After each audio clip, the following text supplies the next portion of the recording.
नमस्कार, मैं हूं आपके साथ आस्था कौशिक। कहां एक नामी कंपनी की सीईओ पर अपने ही बेटे की हत्या का लगा आरोप, ये आगे आपको बताएंगे। नमस्कार, मैं हूं आपके साथ मेनका चौधरी। सहारनपुर में रात के अंधेरे में एक चिता जल रही थी, जिसका रहस्य अभी तक नहीं सुलझ पाया है। ये भी आपको दिखाएंगे।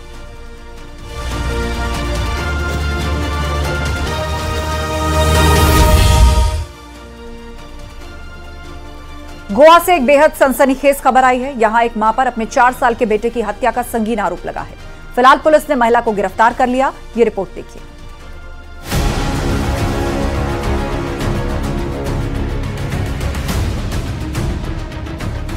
कोई मां इतनी निर्दयी कैसे हो सकती है जो अपने कलेजे के टुकड़े की ही जान ले ले। बेहद ही खौफनाक खबर आई है गोवा से। एक मां पर अपने 4 साल के बेटे की हत्या का आरोप है। जिस किसी ने भी ये खबर सुनी उसकी रूह कांप गई। पुलिस ने आरोपी महिला को गिरफ्तार कर लिया है। दरअसल जिस महिला सूचना सेठ पर अपने ही मासूम बच्चे की हत्या का आरोप लगा है, वो एक कंपनी में काफी अच्छे ओहदे पर है। वो सीईओ बताई जा रही है। कहा जा रहा है कि 6 जनवरी को सूचना सेठ गोवा के एक होटल में अपने 4 साल के बच्चे के साथ पहुंची। 8 जनवरी को जब वो होटल से बाहर निकलने लगी तो उसके साथ बच्चा नहीं था। होटल स्टाफ को महिला पर शक हुआ। होटल के कर्मचारी तुरंत उस कमरे में पहुंचे जहां सूचना सेठ अपने बच्चे के साथ रुकी थी। कहा जा रहा है कि फर्श पर खून के धब्बे भी दिखाई दिए। होटल स्टाफ ने गोवा पुलिस को जानकारी दी थी। महिला कैब करके बेंगलुरु भागने की फिराक में थी, लेकिन वो पुलिस के हत्थे चढ़ गई। गोवा पुलिस ने आरोपी मां को बच्चे के शव के साथ गिरफ्तार कर लिया है। बच्चे के शव को उसने बैग में रखा था। Once she checked out the staff of the hotel, when they were cleaning the room, they found some red colored stains which is suspected to be blood. And there was another suspicion because when she came with the boy and she left, there was no boy. So immediately they informed the police station. The police station team under the leadership of PI Paresh immediately went to the hotel and they checked, and prima facie it looked like blood. And he got the contact details of the driver, and through the driver he made contact with the lady also. सूचना सेठ artificial intelligence ethics expert data scientist, जो 2021 में AI ethics list में 100 प्रतिभाशाली महिलाओं में भी शामिल थी। उसने पुलिस को भ्रमित करने की भी कोशिश की। उसने पुलिस को बताया कि उसने बच्चे को अपने करीबी के पास छोड़ा है। सूचना सेठ ने जो पता बताया वो फर्जी निकला।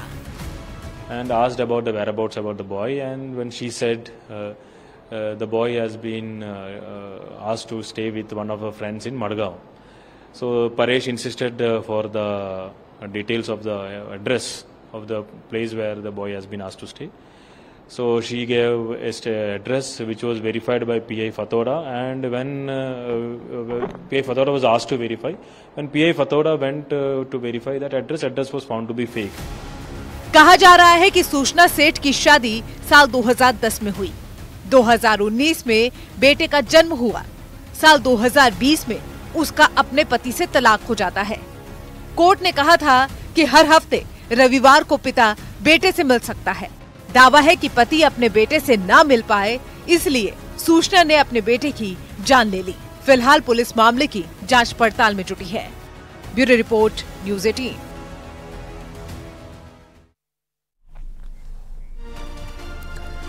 और अगली खबर सहारनपुर से, जहां आधी रात में एक चिता जल रही थी, जिसकी सूचना मिलने के बाद पुलिस मौके पर पहुंची और चिता से शव निकाला गया। आखिर इस जलती चिता का रहस्य क्या है, देखिए ये रिपोर्ट।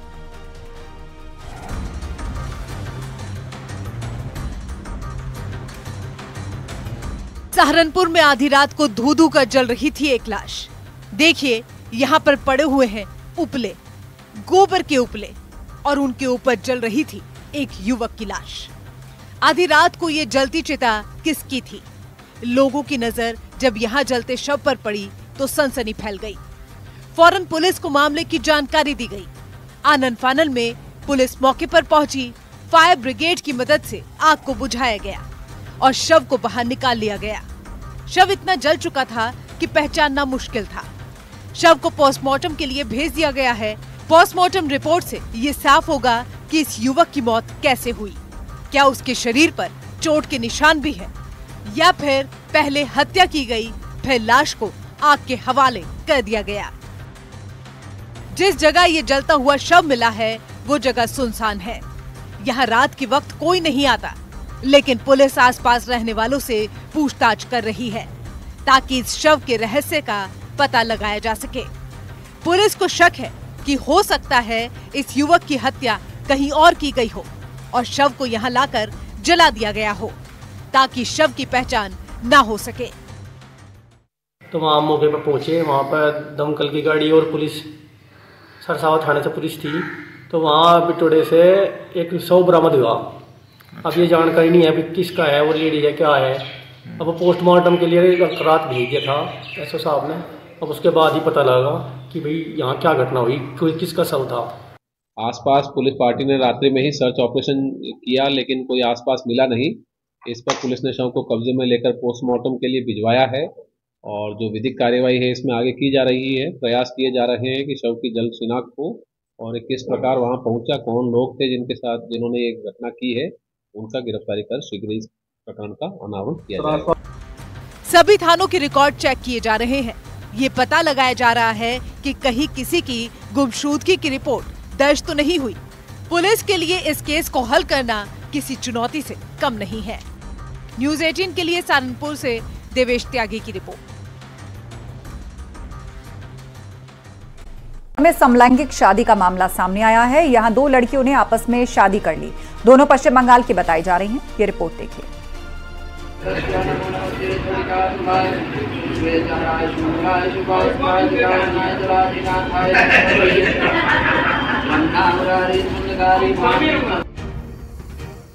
दो साल तक पति पत्नी की तरह रही और आखिरकार मंदिर में शादी रचा ली।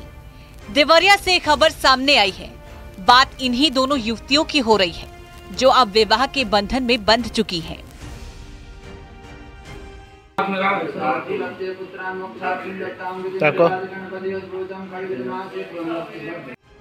हिंदू रीति रिवाज और पूरे विधि विधान के साथ दोनों की शादी संपन्न हुई। दोनों ने साथ में 7 फेरे लिए, एक दूसरे को फूलमाला पहनाई। एक युवती ने शेरवानी पहनी हुई है तो वहीं दूसरी युवती ने साड़ी के साथ श्रृंगार किया हुआ है। उनकी मांग में सिंदूर भरा। मंदिर में पंडित जी को भी बुलाया गया।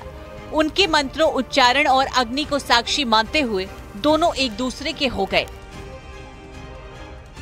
कहा जा रहा है कि मंदिर में शादी से पहले दोनों ने बाकायदा नोटरी शपथ पत्र भी बनवाया। दोनों पश्चिम बंगाल की रहने वाली हैं। इनके घर वाले पश्चिम बंगाल के 24 परगना में रहते हैं। दोनों का नाम जयश्री राउल और राखी दास है। जयश्री की उम्र 28 तो वहीं राखी की उम्र 23 साल बताई जा रही है। कुछ साल पहले दोनों देवरिया आ गई। भाटपार रानी यात्रा क्षेत्र के चुनकी गांव में एक युवक का आर्केस्ट्रा चलता है और उसी आर्केस्ट्रा में ये दोनों युवतियां डांसर का काम करती हैं। आर्केस्ट्रा में ये दोनों युवतियां करीब 3 साल से डांस कर रही हैं। डांस के दौरान दोनों में दोस्ती हो गई। ये दोस्ती कब प्यार में बदल गई किसी को पता ही नहीं चला। साथ में काम करते करते दोनों को एक दूसरे से प्रेम हो गया और 2 साल से साथ में रहने लगी। कहा जा रहा है कि दोनों ने पहले भी एक दूसरे से मंदिर में शादी करने की कोशिश की थी, लेकिन मंदिर में पुजारी ने इजाजत न होने का हवाला दिया। बाद में दोनों को मायूसी लौटना पड़ा। शादी के बाद दोनों युवतियों ने कहा कि वो हमेशा एक दूसरे के साथ रहना चाहती है। दोनों अपनी मर्जी से शादी के बंधन में बंधी हैं, इसलिए किसी को भी आपत्ति नहीं होनी चाहिए। हालांकि सुप्रीम कोर्ट ने पिछले साल अक्टूबर में कहा था कि कानून समलैंगिक जोड़ों की शादी करने के अधिकार को मान्यता नहीं देता। फिलहाल देवरिया में इस शादी की चर्चा हर तरफ चल रही है। देवरिया से न्यूज़ 18 के लिए उमा शंकर भट्ट की रिपोर्ट।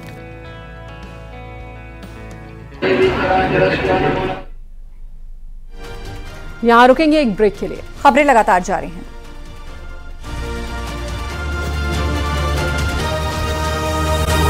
ऑनलाइन गेम में मामा के लाखों रुपए लगा दिए और इस बात की मामा को भनक तक नहीं लगी। देखिए ये रिपोर्ट। 16 लाख रुपए तो निकला लिए, हमसे खाता खाली हो गया। मतलब 22 तक के लगभग 72 लाख के लगभग मैंने राशि निकाल ली 4 माह। ऑनलाइन गेम ने किया बर्बाद।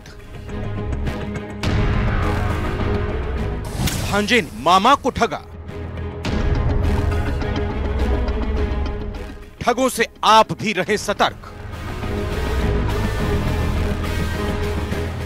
ऑनलाइन गेम के विषय में तो आपने खूब सुना ही होगा, लेकिन इस ऑनलाइन गेम की लत ने एक परिवार को बर्बाद कर दिया। आपको तस्वीर में कुछ लोग दिखाई दे रहे होंगे। ये कोई हाई फाई लोग नहीं हैं, गांव के भोले भाले किसान हैं।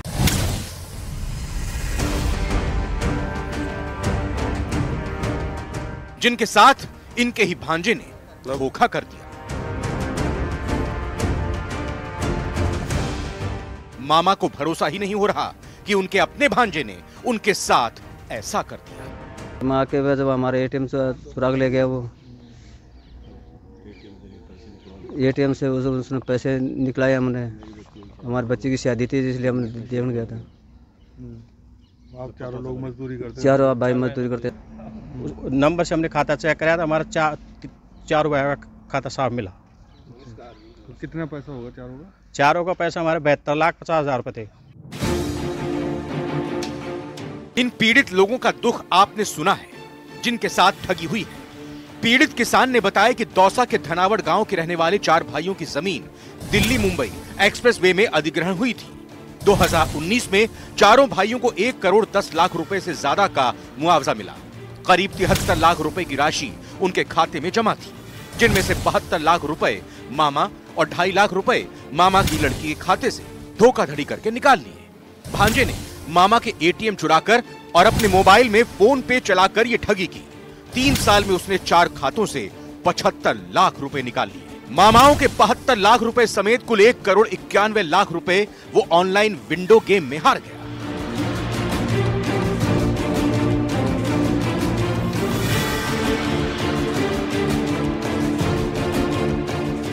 वो ऑनलाइन गेम में हार गया। अगर बेटी की शादी नहीं होती तो भांजे की करतूत का मामा को शायद कभी पता नहीं चलता। एक मामा जब अपनी 2 बेटियों की शादी के लिए पैसे निकलवाने बैंक गया तो पता चला कि उनके अकाउंट में पैसे ही नहीं है। वहीं इस पूरे मामले में पुलिस जांच करने की बात कह रही है। उनका भांजा जो पढ़ा लिखा था, ये लोग कम पढ़े लिखे थे, उनका भांजा उनसे एटीएम ले गया चुपके से, उनको मामाओं को पता नहीं चला और उन में से धीरे धीरे एटीएम फोन पे से सारे पैसे निकाल लिए। ऑनलाइन गेम की आदत ने 2 परिवारों को बर्बाद कर दिया। इन पीड़ित किसान का दर्द अब कौन समझेगा, जिन्होंने अपनी जमीन भी गंवा दी और पैसे भी। लेकिन इन सब के बीच भांजे का धोखा तो है ही, लेकिन ऑनलाइन गेम की लत आपके परिवार के लिए कितनी खतरनाक हो सकती है, इसको ध्यान में रखते हुए आप भी सावधान रहिएगा। आशीष शर्मा, न्यूज़ 18 दौसा।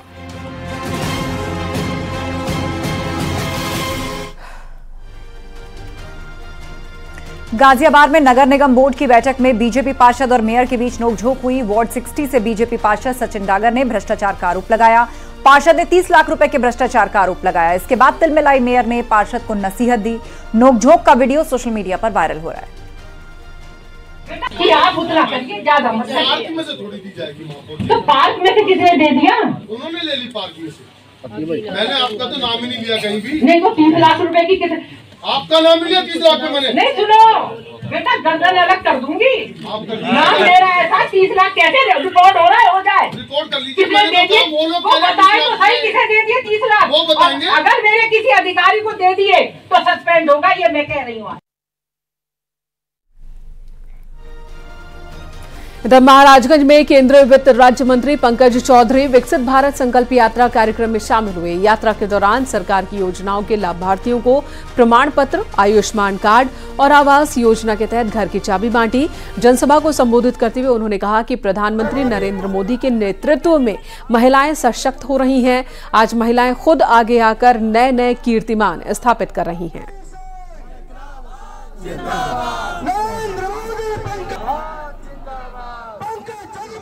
राजनीतिक दृष्टिकोण से हमको कैसे लाभ मिलेगा, हमारा मतदाता कैसे पक्का होगा, इसको केंद्र में रख करके और योजना भी चलाई जाती थी और विकास भी होता। उस समय महाराजगंज की सड़कों की हालत क्या थी, विधायक जी ने बताया। बिजली की हालत क्या थी, विधायक जी ने बताया। आज क्या हालत है, इसमें आपको मूल्यांकन करना होगा। और रुकेंगे एक ब्रेक के लिए। खबरों का सिलसिला जारी है।